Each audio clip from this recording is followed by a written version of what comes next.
At dahil nga mamayang hapon na nga kukunin sa owner nitong binuo nating motor dito. So ang problema, naku, hindi pa nga natin to nabuo ng 100% mga boss ko. Naku, sakit na naman to sa ulo. Pero hindi na lang natin isipin na medyo matagal pa natin tong buuhin mga boss amo. Ang kinakabit kasi natin ngayon is ito pang-wiring nitong taillight dito mga boss amo. At kung napansin nyo, nakahubad pa nga itong motor na to mga boss amo. May konting tagal lang talaga sa pagbuo nitong ganitong motor mga boss amo. Lalo na nirepin pa kasi natin yung chassis nitong motor na to mga boss ko. Dahil kung napansin nyo, yung chassis niya naging silver na nung dating nakulay itim pa. Kagaya ng puwit ng bakla ba? Gago! Pero syempre, hindi naman pwedeng asimbulin natin kaagad tong motor na to, mga boss amo. Syempre, ipakita ko muna sa inyo yung mga pisang ikakabit natin dito. Let's go! So meron na din tayong pisa dito mga boss. So bali, pakita ko muna sa inyo. So hagard na nga yung mukha natin mga boss dahil nga naabutan tayo ng lagnat. So wala tayong ligo. Pero ganun pa din mga boss. Pugi pa din. So ito yung mga pisa. So bali, flex ko muna sa inyo bago natin ikabit dito sa Rosy 150 natin. So ayan, isa-isa natin flex tong mga pisa. So ayan, clutch lever and then brake lever mga boss. So bali set na to, Brembo P19. Ito na yung bracket niya. So max speed na 415. So hindi lang natin kunin kasi malaglag. So maraming dito, bearing sa hub kasi nga papalitan natin ng bagong hub. Domino switch mga boss kung nakikita nyo naman. And then ito yung tank ng brake master natin na Brembo. So speedometer na stock mga boss amo, pang 175 Rosy.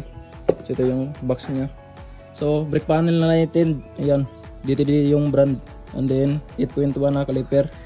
So pasensya na din sa kamay natin mga boss, sobrang dumi dahil nga galing tayo nagpintura.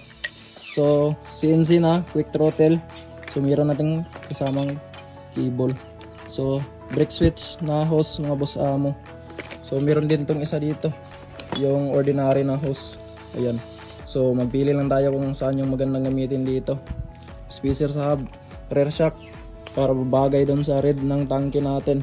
Dito sa baba wala na kasi tayong malagyan. Flange hub mga boss, so lighten na flange hub, and then naka na kasi to, naka lighten hub, so pang wave din, set 125. So CNC na red sprocket 32 teeth, carbon na kulay red na clutch cable, buta lighten disc mga boss. So 4 pieces na yung bolts.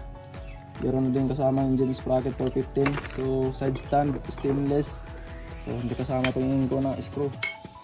So meron na din tail light. Pakita ko sa inyo kung paano to gumana mga boss amo. Ito yung box nya. Ito yung bago ngayon.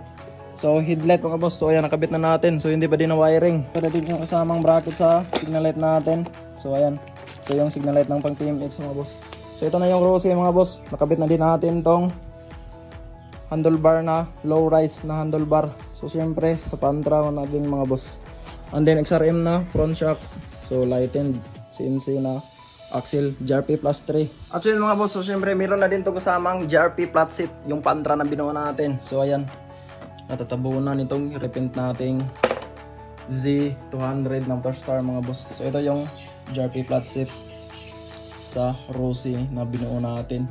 So yan, so bale yung rim set mga boss is pinaalin pa natin doon sa turupa natin, doon sa Shotton City mga boss. Let's go!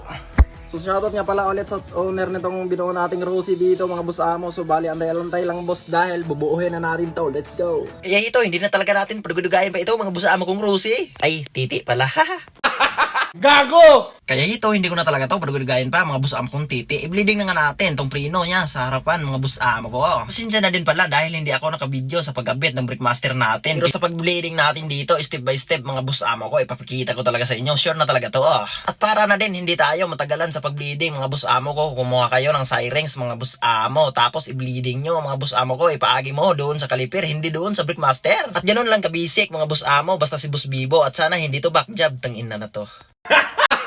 Gago! Pero yung mga ibang secret ko, ipakita ko muna sa inyo mga boss amo ko. At syempre, hindi to secret dahil ipapakita ko naman sa inyo. Dahil hindi nga pares yung front shock tsaka yung caliper mga boss amo. Kung nakita nyo yung tornilyo dyan mga boss amo, pinagbabawal na technique yan mga boss amo. May lilingko doon sa mismong caliper ng bracket. Pero ganyan talaga kapag magbubuo ng motor mga boss amo, marami talaga yung conversion. Kaya kailangan talagang hindi ka talaga susuko dito. At kagaya nga nitong CNC axle natin mga boss amo, parang kailangan na talaga nating putulin to. Gitna naman yung gulong mga boss amo, yung axle lang talaga yung problema dito. Parang sobrahan lang kasi sa haba yung axle mga boss amo. Kaya ito, nagsuota din ako dito ng antipara mga boss amo para putulin ko talaga yung nakalabaw dito ang axle na to. Okay, alright, let's go. Tingnan nyo naman yung kilalabasan mga boss amo. O diba nakapugi? Wala talagang lumabas na thread mga boss amo. Napakapugi talaga si CNC. At sa CNC sprocket na naman tayo. Parang malaking conversion talaga to mga boss amo. Dahil nga wala tayong mahanap ng CNC engine sprocket para sa Rusi 125. Diba boss Bibo? Okay, let's go. Ay, Rusi 150 pala to. Tangina, nalilibat ako. See you sa next video. Alright, let's go. Bye-bye.